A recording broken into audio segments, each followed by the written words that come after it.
गर्मियों की दोपहर थी। सूरज अपनी पूरी तेजी से चमक रहा था और जंगल की पत्तियां भी जैसे तप रही थीं। दूर दूर तक सन्नाटा पसरा था। बस कहीं कहीं हवा के झोंके पत्तों को सरसराते हुए आगे बढ़ जाते। इसी घने जंगल के बीचों बीच एक आदमी अकेला चला जा रहा था। राजा विक्रमदेव। राजा के चेहरे पर आत्मविश्वास था, लेकिन आंखों में अभिमान की हल्की सी झलक भी दिख रही थी। वह शिकार के इरादे से जंगल में आया था, लेकिन उसके मन में कुछ और ही चल रहा था। इस जंगल में मुझसे ताकतवर कोई नहीं, राजा ने खुद से कहा। मैं अकेले ही किसी भी शेर, बाघ या किसी अन्य जंगली जानवर का सामना कर सकता हूं। वह ऐसे ही बढ़ता जा रहा था कि अचानक उसकी नजर एक पुराने मंदिर पर पड़ी। मंदिर पर घने बेल बूटे चढ़े हुए थे, मानो वर्षों से किसी ने उसकी सुध नहीं ली हो। लेकिन मंदिर के पास ही एक साधु बाबा बैठे थे, आंखें बंद, गहरी तपस्या में लीन।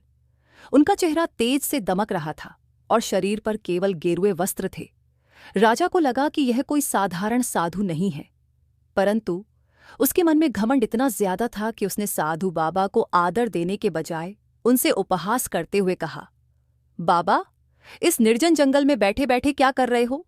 क्या कोई चमत्कार कर सकते हो? साधु बाबा ने धीरे से आंखें खोलीं। उनकी आंखों में अपार शांति थी, परंतु साथ ही वे राजा के अहंकार को भांप भी चुके थे। वे शांत स्वर में बोले, राजन, यह जंगल भी एक दुनिया है और इस दुनिया के अपने ही नियम हैं, पर तुम अपने अभिमान में अंधे हो। तुम्हें लगता है कि तुम सबसे शक्तिशाली हो, परंतु वास्तविक शक्ति विनम्रता में होती है। राजा विक्रमदेव को यह बात चुभ गई।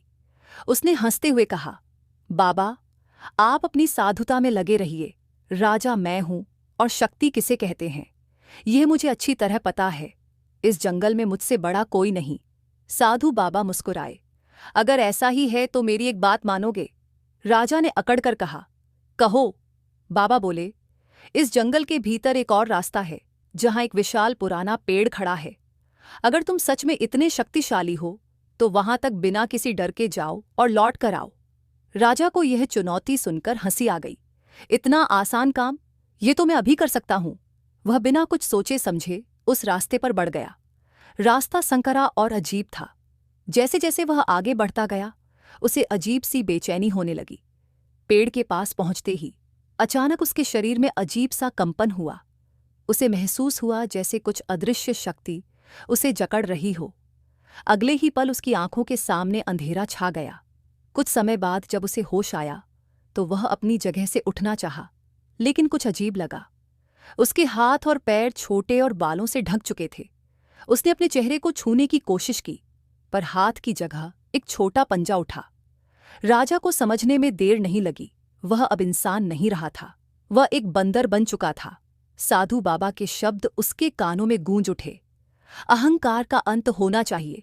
जो खुद को सबसे बड़ा समझता है, प्रकृति उसे उसकी औकात दिखा ही देती है।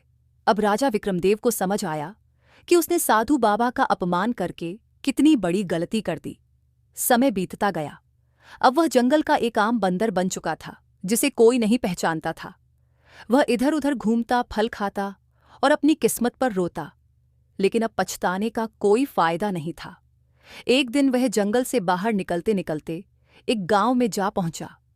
वहां के लोगों को तो यह बस एक साधारण बंदर लगा, परंतु एक लड़की जिसका नाम राधा था ने इस बंदर को देखते ही पसंद कर लिया। ये कितना प्यारा बंदर है, राधा ने खुशी से कहा। उसने बंदर को अपने घर बुलाया और उसे केले व रोटी खिलाने लगी। बंदर, जो असल में राजा था, उसकी दयालुता देखकर भावुक हो गया।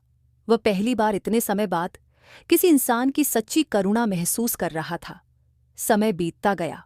राधा हर दिन उसे खाना देती, उससे बातें करती और उसकी देखभाल करती।